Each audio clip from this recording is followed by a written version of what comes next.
اعوذ باللہ من الشیطان الرجیم، میں اللہ تعالی کی پناہ میں آتا ہوں شیطان مردود سے۔ بسم اللہ الرحمن الرحیم، اللہ کے نام سے شروع جو نہایت مہربان رحم والا۔ واللیل اذا یغشا والنہار اذا تجلی وما خلق الذکر والانثى ان سعیکم لشتی۔ اور رات کی قسم جب چھائے اور دن کی جب چمکے، اور اس کی جس نے نر و مادہ بنائے، بے شک تمہاری کوشش مختلف ہے۔ فَأَمَّا مَنْ أَعْطَى وَاتَّقَى وَصَدَّقَ بِالْحُسْنَى فَسَنُيَسِّرُهُ لِلْيُسْرَى۔ تو وہ جس نے دیا اور پرہیزگاری کی اور سب سے اچھی کو سچ مانا، تو بہت جلد ہم اسے آسانی مہیا کر دیں گے۔ وَأَمَّا مَن بَخِلَ وَاسْتَغْنَى وَكَذَّبَ بِالْحُسْنَى فَسَنُيَسِّرُهُ لِلْعُسْرَى۔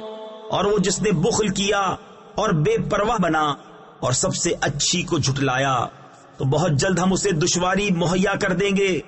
وَمَا يُغْنِي عَنْهُ مَالُهُ إِذَا تَرَدَّى إِنَّ عَلَيْنَا لَلْهُدَى وَإِنَّ لَنَا لَلْآخِرَةَ وَالْأُولَى فَأَنذَرْتُكُمْ نَارًا تَلَظَّى لَا يَصْلَاهَا إِلَّا الْأَشْقَى۔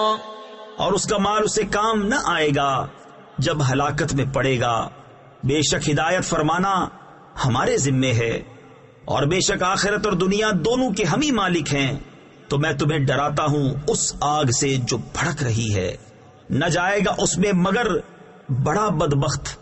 تفسیر خزائن العرفان میں ہے بڑے بدبخت سے مراد امیہ بن خلف ہے۔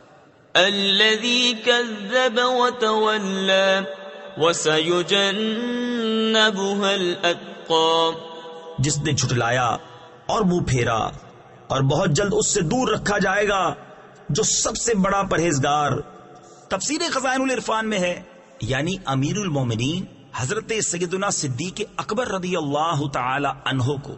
الذی یؤتی مالہ یتزکی وما لأحد عنده من نعمت تجزى۔